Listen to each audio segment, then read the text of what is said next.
Mesdames et messieurs, bonsoir. Bonsoir et merci à tous d'avoir bravé la tempête et un climat incertain pour nous rassembler pour ces jours. Merci vraiment parce que ce n'était pas gagné ce matin et ce soir non. Merci. Merci à tous les élus aussi qui sont présents.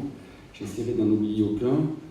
Je veux saluer particulièrement M. Marc Giraud, président du conseil départemental, Mme Patricia Arnoux, conseillère départementale, vice-présidente du conseil départemental, M. Vermès, député suppléant de Mme Bourgogne, M. François de Canson, maire de la Londe, conseiller régional et président de Méditerranée-Port-et-Mort, M. Christian Simon, maire de la Crau, conseiller régional, M. François Rizy, maire de Borne et son épouse, M. Gilbert Perugini, maire de Cuers, M. Patrick Martinelli, maire de Pierrefeu, Mme Christine Ambran, maire de Colobrières, M. Philippe Lionelli, maire de Cavalère, M. Jean Plénard, maire du Veillol, M. Robert Masson, maire de Carqueiranne, Mme Solange Checchio, représentant Mme Humel, maire de la Valette, et tous les élus du syndicat des communes du littoral varois, qui sont nombreux, je vous remercie. M. Jacques Gardineau, vice-président de la Chambre de commerce et d'industrie du Var, M. Patrice Caserio, capitaine commandant de la brigade intercommunale Borne, le Lavandou-Borne, je crois. M. Olivier Lamarck, capitaine commandant du centre de secours de Lavandou-Borne. M. le major Voilard, commandant de la brigade nautique du Lavandou, un peu à Borne. Le père David Le Boursico, merci M. le curé. Messieurs et mesdames les présidents des associations du Lavandou et de Borne intercommunales pour la plupart, M. Pierre Welch, que je ne dirai pas, tant il nous est cher. Mesdames et messieurs, c'est un exercice incontournable et à peu près indiscutable, auquel les exécutifs locaux ont coutume de se plier, que de retracer le cheminement et donc les accomplissements, forcément couronnés de succès, de l'année échue, et en même temps d'engager une timide levée de coin de voile, bien entendu aussi empreinte de suspense, sur les perspectives offertes par la nouvelle année, avec l'optimisme que porte un budget neuf et un regard encore plus neuf en ce début 2018, assis sur des résultats de gestion édifiants, bénéficiant d'un potentiel vierge et des idées calées sur un programme forcément dynamique, mais surtout de présenter des vœux chaleureux à ses concitoyens. Aussi, pas question de déroger à cette tradition attendue du bilan et des perspectives, quand bien même nous sommes entrés dans un nouveau monde qui est supposé avoir tout balayé de l'ancien, tant pour ceux qui sont bien dans la légitime requête de pouvoir vérifier de quelle manière les engagements pris ont été tenus, ou de quelle façon leur ville a été gérée, ou leurs contributions ont été utilisées, comme pour les élus, tout aussi fondés à voir leur travail au quotidien, si fréquemment ignoré, aussi bien que le fruit de leur opiniâtreté à servir le public, abondamment présenté. Surtout lorsque la feuille de route et les caps ont été tenus par une équipe municipale soudée et déterminée dans l'action commune. Et cela en dépit des difficultés que nous avons rencontrées, et Dieu sait si elles ont été nombreuses, notamment avec la mise en œuvre du pacte de confiance et de responsabilité financière qui, soit dit en passant, a privé notre collectivité de 50% de ses dotations qui ont fondu de 3 millions d'euros à 1 300 000 euros en 5 ans, car l'État nous a délesté au passage de 5 300 000 euros depuis 2013, une balle. C'est pourquoi, au regard des performances d'équilibristes budgétaires auxquelles nous ont contraintes les coupes drastiques dans les dotations globales de fonctionnement auxquelles nous avions jusqu'alors droit, en cette clôture d'exercice 2017, particulièrement dense en réalisation, quitte à écorner le principe de concision, je n'en omettrai aucune. Aucune de ces réalisations, et en cette amorce de 2018 très motivant, il ne sera épargné non plus aucun dessein de ce que permettra l'engagement et l'ardeur de vos représentants auprès de vous. Car après tout, vos représentants, dont je suis un peu, beaucoup, passionnément le porte-parole ce soir, peuvent tout aussi bien estimer que le succès, leur réussite, qui n'est autre que celle de la cité des Dauphins, se trouve ailleurs que dans le quantitatif ou dans le mesurable. Et que chacun, ayant compris désormais que notre village est bien géré, à part 2 ou 3 experts comptables supposés qui voudraient s'évertuer à démontrer, malgré tout, que la dette est insupportable, la gestion hasardeuse, patati, patata, mais nos résultats leur ont enlevé toute crédibilité.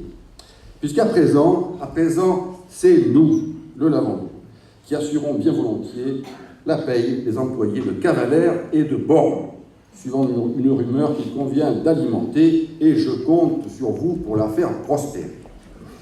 Oui, je souhaite vous emmener sur d'autres auteurs, d'où la vue sur le Lavandou est encore plus belle, imprenable même, mais ne brûlons pas les étapes. L'impatience est, dit-on, un péché de la jeunesse qui, fort heureusement, n'a quitté aucun d'entre nous. C'est dire combien nous avons su nous approprier la maxime de Clémenceau suivant laquelle « quand on est jeune, c'est pour la vie ». Ainsi, 2017 a été une année riche en aboutissements dont nous aurons tôt fait d'oublier les difficultés pour ne retenir que l'opportunité, le bien fondé, la densité des opérations et le sens et la cohérence de la démarche, et finalement, l'éphémère satisfaction, mais tout de même, du devoir accompli. Des réalisations dont mes collègues, qui en ont voté les crédits, peuvent légitimement être fiers, et les rares autres, tout aussi légitimement, se sentir fort dépités. Et cela, vous en avez la primeur ce soir, avec le dégagement d'un excédent de clôture de plus de 1 million d'euros. Même s'il est vrai que nous sommes devenus coutumiers des gestions excédentaires, avec 2 millions d'euros en 2015 et 2016, et que ce satisfecit ne surprend désormais plus personne. À coup sûr, il s'en trouvera toujours pour estimer, tiens, 2 millions d'euros l'année d'avant, 1 million d'euros l'an dernier, ça a drôlement baissé. Oublions que l'économie cumulée porte sur 5 300 000 euros en 3 ans. Des économies, pourquoi faire? Pourquoi faire, me direz-vous? Eh bien, pour porter un projet solidaire qui s'étend de la prise en charge des 2 tiers du coût des sorties et activités du Lavandou Espace Jeune à la chaleur dont nous voulons entourer celle de nos aînés, sans oublier un soutien sans faille aux associations qui font vivre notre cité, ni un programme d'animation exceptionnel dans notre station qui explique certainement le succès que connaissent les acteurs économiques et touristiques du Lavandou, qui déploie la plus grande et la plus belle gamme de festivités dans notre secteur et dont la décoration de cette salle nous donne un aperçu, mais également pour alimenter notre section d'investissement, bien sûr. Ce résultat est d'autant plus appréciable qu'il s'inscrit dans le contexte des réductions drastiques des dotations de l'État que j'évoquais, qui s'accompagnent concomitamment d'une diminution de 1 300 000 euros de la dette publique et qui améliore considérablement notre capacité d'épargne nette. Ce qui est l'occasion non seulement de vérifier que notre approche d'optimisation linéaire des recettes, comme de réduction scrupuleuse des dépenses de fonctionnement, était la bonne, mais qui nous permet surtout de confirmer notre engagement que vos impôts n'augmenteront pas non plus en 2018, pas plus qu'ils n'ont augmenté en 2017 et durant les 7 années précédentes. Et ce, quand bien même, bon nombre d'investissements ont été consentis et que nous avons même remplacé au pied levé l'opérateur privé, hélas défaillant, du projet de cinéma par l'intervention directe de notre commune, appuyée par l'intercommunalité avec un bel optimisme. Le cinéma se fera avant la fin de ce mandat ou au début du prochain, soyez-en assurés, rien de presse. Alors oui, le bilan est bon et les projets menés à bien sont particulièrement nombreux et stratégiques, mais d'autant plus appréciables qu'ils ont été réalisés, je serai insistant, sans aucune hausse de la fiscalité ni aucun recours à l'emprunt. Une magie dont je m'étonnerais moi-même si je n'en connaissais la pierre philosophale, une gestion stricte au quotidien, ou plus précisément la succession de bonnes gestions annuelles et d'une programmation prudente et étalée des investissements. Beaucoup a été fait en 2017. Du confortement du talus de la route départementale à l'inauguration du pont de Bénat par le président Marc Giraud, le département a été à nos côtés pour nous permettre de bénéficier de ces aménagements tant attendus et dans des délais records. Marc Giraud, que je remercie tout particulièrement, non seulement pour avoir tenu parole, mais je n'en doutais pas, Marc, sur la reconstruction du pont de Bénat, mais qui a doublé son engagement par l'élargissement du pont Vincent Auriol, dont les travaux débuteront en juin prochain. Cela mérite tous vos applaudissements.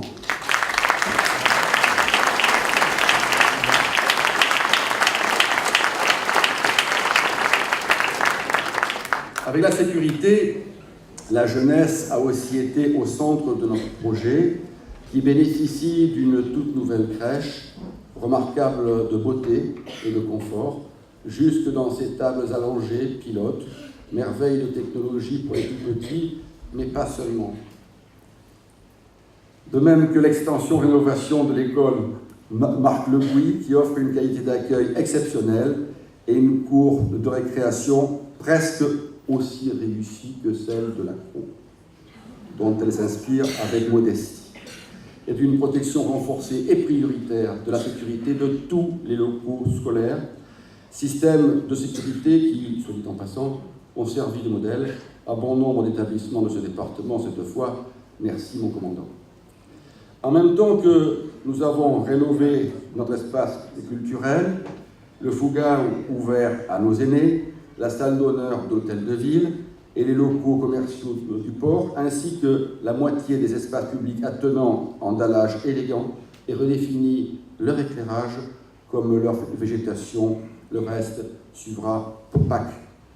Et dans ce même programme, nous avons transformé les locaux de la mairie annexe de Cavalière en bureau multiservice de poste communal, et nous lui avons même adjoint un bureau d'information touristique annexe d'un office de tourisme dont le classement en première catégorie a constitué un véritable challenge et un vrai succès, devançant de quelques mois le classement, cette fois de notre commune, en station classée de tourisme le 29 novembre 2017.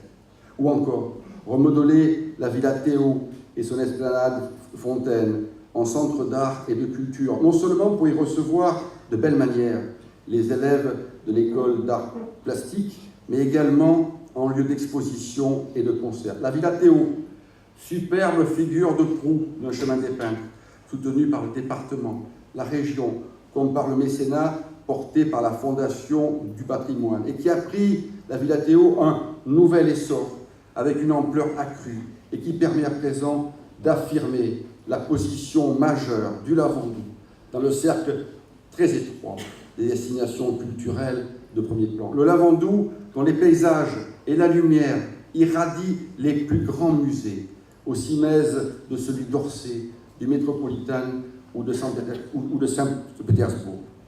Notre nouvel atout culturel et touristique doublement appréciable. D'abord parce qu'il est réussi. Ensuite, parce qu'il fait enrager les mêmes sempiternels grincheux qui ont tôt fait d'oublier leur critique d'hier sur le vide culturel du Lavandou. Aujourd'hui, bel et bien rempli. Une vie culturelle, donc, qui a changé d'envergure et de rythme en proposant ses vendredis de conférences à thème et son cycle de café-théâtre tout au long de l'année. Et vous êtes nombreux à les apprécier. Dans le sillage de ces évolutions, nous avons aussi adapté les outils du numérique, de la collectivité, avant que les mesures de modernisation de l'administration engagées par l'État ne soient effectives. La refonte du site internet de la ville, le développement des supports numériques, la préparation de la plateforme dédiée aux familles, qui vous sera présentée très prochainement, sans oublier les ateliers informatiques pour les aînés du Fougaou.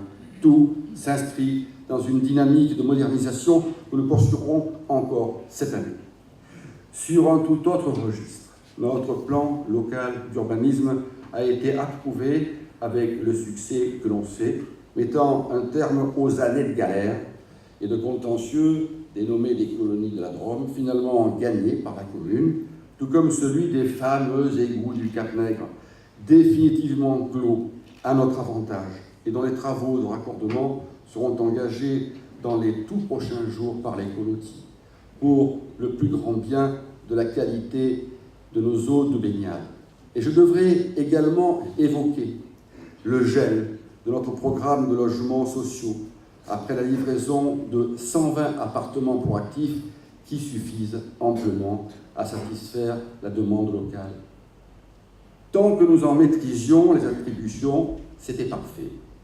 Et je n'insisterai jamais assez sur la priorité donnée aux foyers de notre bassin de vie pour 90% d'entre eux. Mais sans discernement sur la dévolution de ces logements, le Lavandou n'en permettra aucun de plus. C'est dit à voix haute, courageusement, et par l'unanimité du conseil municipal qui a bien voulu me suivre sur cette position. Ou, sur un domaine plus bucolique, je m'en voudrais de ne pas rappeler la spectaculaire éclosion de notre premier jardin éphémère, Madame le Premier Adjoint, qui aura son petit frère, pas le Premier Adjoint, dans quelques semaines, de même que notre affichage, un peu plus visible encore, d'une vocation à l'excellence de la baignade, aussi bien par le renouvellement des exploitations des bains de mer, entamé avec résolution et réalisme, alors que tout n'est que tumulte et chaos sur les plages de Juan-les-Pins, de La Baule ou de Marseille, démontrant là encore le bien fondé d'une vision à long terme, durable, responsable, paisible, dirait-on, aussi bien face aux contraintes du décret plage qu'au regard des risques de submersion marine.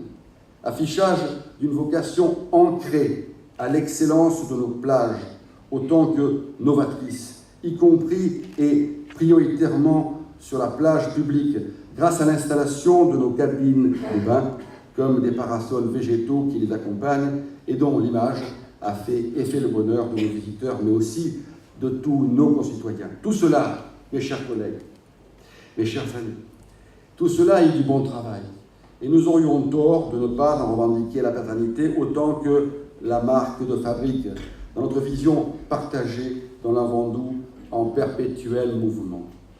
Et je n'omettrai pas d'évoquer la solidarité spontanée, dont a su faire preuve le Lavandou par une superbe mobilisation bien naturelle lors des feux de l'an dernier, mais encore avec une belle unanimité pour mettre à disposition de sa voisine 43 hectares de la forêt domaniale ravagée par l'incendie du mois de juillet et permettre ainsi à Bormes de reconstituer son patrimoine végétal autant que d'amorcer son nouveau programme de cloisonnement du massif et de préservation des feux de forêt, de prévention des feux de forêt, qui ne saurait s'envisager sans une mobilisation commune. Courage, François, nous sommes et resterons à tes côtés. Voilà, je crois, la démonstration d'une magnifique unité assise sur des liens forts de destinée et de cœur, autant qu'une vision intercommunale appliquée à la gestion du risque. Et 2018 verra encore ces beaux défis communs avec la livraison de la Maison FU, tout aussi intercommunale, et la mise en œuvre du projet de cinéma, choisi le 22 décembre dernier, et appuyé par un parking sur Bormes, comme par le pôle de danse et de musique qui sera porté par l'intercommunalité Borméo-Lavandouraine et le syndicat intercommunal de danse et de musique.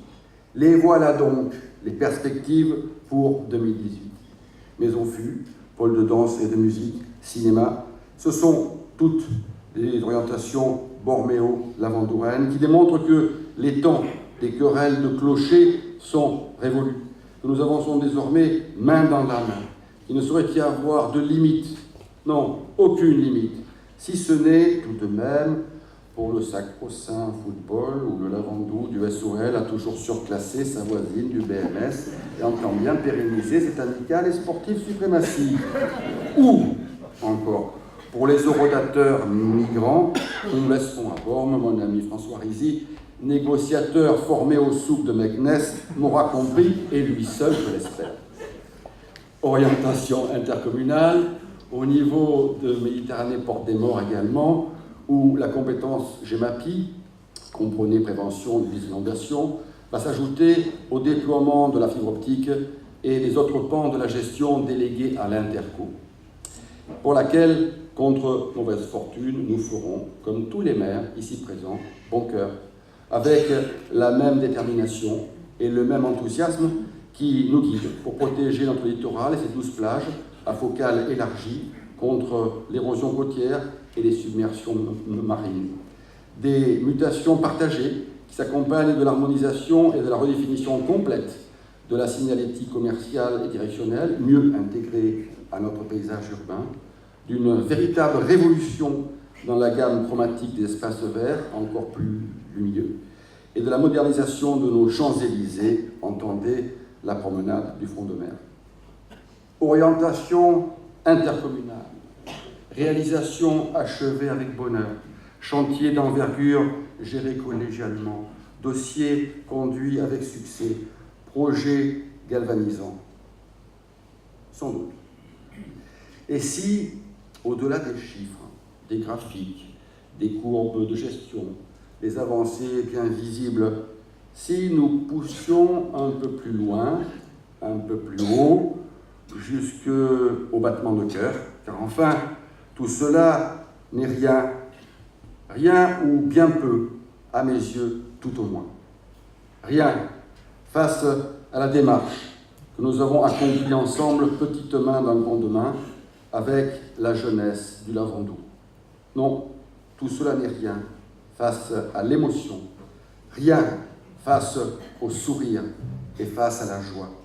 Car il n'est pas de geste aussi durable et porteur de rêve que celui de voir un enfant planter un arbre, pour paraphraser Neville Chute dans Le Dernier Rivage.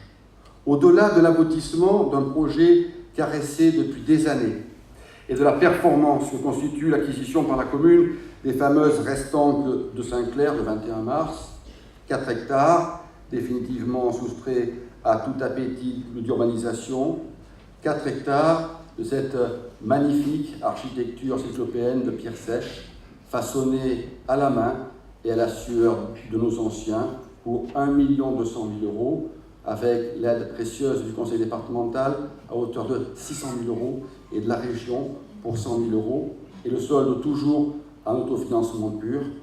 Au-delà donc de la rapidité avec laquelle les services de notre commune, que nous pouvons féliciter au passage, ont remis en état de culture ces lieux emblématiques du Lavandou, moins de 9 mois après leur acquisition, c'est de l'action et de l'engouement de notre jeunesse, du message qu'elle nous adresse à tous, par le geste comme par l'esprit, dont je veux vous parler ce soir, tant il m'apparaît précieux, bien plus précieux que la plus belle de nos réalisations ou que la plus spectaculaire des performances budgétaires. Acquérir 4 hectares est probablement une belle démarche en soi, qui coûte un peu, beaucoup d'argent public, soit marque beaucoup. Mais je sais combien tu partages, toi aussi, cette vision. Après tout, qu'importe. Avec le temps, qui s'en souviendra? Une décision qui constitue certes un excellent moyen pour protéger un patrimoine, un paysage, un savoir-faire et entourer de respect ce patrimoine et le labeur qui a été consenti au fil de toutes ces générations. Une démarche peut-être louable pour protéger ce site de toute dérive future et de la frénésie qui pousse à l'action d'aménager ou à l'insatiable soif de construire sur nos rivages si brisés. Suspendre un peu le temps pour ressusciter cette antique noria sortie du fond des âges et la revoir s'animer.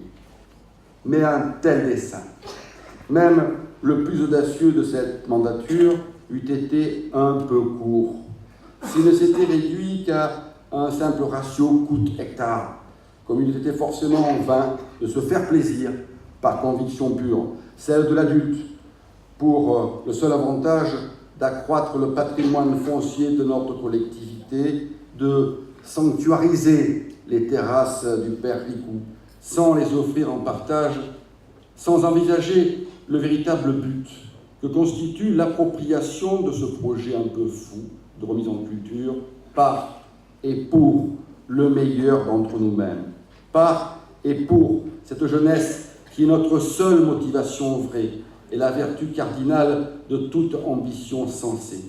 Sans cette transmission à ceux qui, pour être nos plus fiers rameaux, ont tant besoin de plonger et de conforter de vraies racines, d'entreprendre ensemble une belle démarche, comme d'affirmer à l'unisson de Henri de Bordeaux que l'arbre, comme l'homme, s'affine en société.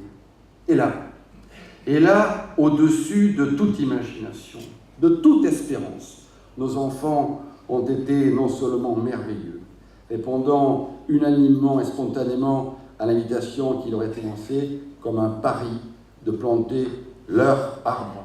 Mais ils ont encore sublimé le message. Oui, bien au-delà de toute prévision, en prenant réellement, physiquement et affectivement possession de ces lieux, en reprenant à leur compte le sens symbolique et profond des racines. Du projet collectif comme du sens individuel de 260 arbres déclinés en paysage, en tableaux vivants, autant qu'en métissage des origines et en espoir en l'avenir commun, pour qui Marcel Jouandeau aurait voulu dire « il y a un arbre, le même, en toi et moi ». Ce geste, bien qu'accompagné et encadré par leurs professeurs et les agents de notre commune, ils ont tenu à l'accomplir eux-mêmes, seuls, chacun, côte à côte, en se projetant dans un engagement fort, en s'investissant sur la durée, avec le serment secret et responsable de soigner leur arbre. Un arbre pour l'espoir, un arbre pour la vie. Et nous pouvons être fiers, jusqu'à l'émotion, de ce message reçu en plein cœur, d'un paysage en cadeau pour tous, d'un pays plutôt vert colline que gris béton, du sens bien compris du partage, du goût viscéral pour la protection et la mise en valeur du trésor collectif, de la valeur intemporelle et inestimable du patrimoine, de la quête de transmission autant que de la recherche de projection, de la soif de cultiver cette différence, comme du besoin de posséder un repère sûr de la fructification d'un geste, qui relève du lien ancestral avec la terre, autant que d'assumer les soins que réclamera leur arbre, identifié de leur nom comme une référence naturelle sur la petite ardoise, comme un lien intergénérationnel pour la vie, un arbre, leur arbre de vie, à transmettre à leur tour. Alors oui, j'ai de l'admiration. J'ai de l'admiration pour ces enfants de notre commune du Lavandou, qui nous ont plus appris et donné par leur enthousiasme à semer pour l'avenir. Eux qui cultivent déjà leurs légumes partagés avec les anciens, ils ont plus offert que nous n'aurions pu leur apporter. Quelle belle leçon de citoyenneté ils nous ont donnée. Alors oui, j'éprouve du bonheur, de la joie pour ce qu'ils démontrent, de leur effet miroir, que ce que nous accomplissons au quotidien, nous le faisons bien parce que nous le réalisons comme eux, avec notre passion. Je ressens de la fierté pour tous ces enfants qui donnent un véritable sens à nos ambitions de grands, qui ont instinctivement compris le langage des arbres, bien avant d'avoir lu Peter Wolben, de ces arbres comme nous, sensibles à la douleur et à l'amour, qui ont la faculté de s'associer par leurs racines, de communiquer et de ressentir, de résister et de prospérer en collectivité, qui ont la capacité de s'entraider en véritable structure communautaire, de soigner même leurs voisins, qui savent, les arbres, que chaque arbre est utile à la forêt entière, avec autant de sagesse que n'aurait pas renié Spinoza dans la découverte d'une philosophie qui procurerait pour longtemps la joie suprême et incessante. C'est bien un rêve d'adulte devenu réalité d'enfant que leurs petites mains ont planté pour la postérité avec application et délicatesse dans le secret espoir de ces arbres qui grandiront en même temps qu'eux, de ces récoltes d'olives et de fruits de nos vergers qui connaîtront comme eux les rigueurs et les plénitudes des saisons de leur vie, avec ces périodes de sécheresse comme celle des ondées vivifiantes, au fil des fleurs et des bourgeons, comme de l'épanouissement promis des fruits gorgés de soleil à partager avec leur famille, en même temps que l'éclosion de leurs talents de jeunes lavandouraines et lavandourins. Sensiblerie, peut-être. Vu de l'esprit, tant mieux, mais pas si sûr. Alors que l'on fonde un peu l'armure, que l'on perce l'écorce, car cette adhésion-là porte tant de beaux symboles. Ce témoin passé en relais et relevé comme un défi par nos plus jeunes, cette foi en l'avenir, affirmée avec une rare responsabilité, comme la prise à bras le corps, à pleine main de ce bien, autant que de la destinée de notre commune, qui sera à son tour relayée par les nouvelles classes montantes de nos écoles pour d'autres gestes d'espoir, pour d'autres petits arbres promis à un bel avenir. Voilà bien le Lavandou que j'aime et qui me rend pleinement heureux. Le Lavandou qui m'émeut autant qu'il me motive dans la mission que vous m'avez confiée. Le Lavandou qui sait protéger ses atouts et porter ses valeurs. Le Lavandou qui sait prendre en main son propre destin, cultiver son bien le plus précieux, celui d'un patrimoine exceptionnel, unique, aussi bien qu'avoir foi en l'avenir et oser. Oui, nos enfants, ils sont merveilleux, ils sont beaux, encore plus beaux à semer ensemble, à espérer, à croire. Alors, vive les enfants du Lavandou, et avec eux, avec l'équipe Regain, depuis ce verger d'Éden, je tiens à vous présenter nos meilleurs vœux, pour vous, pour vos proches, pour cette cité à notre pareil, toute de lumière et d'émerveillement, du rire cristallin de ses enfants, pour ces élans du cœur, le Lavandou dont les enfants, tous les enfants, embellissent nos vies et sont porteurs de nos rêves les plus fous, alimentés par la noria providentielle de nos valeurs intemporelles et sûres, en jeunes jardiniers de notre paradis et de notre avenir commun. Vive le Lavandou et bonne année à tous.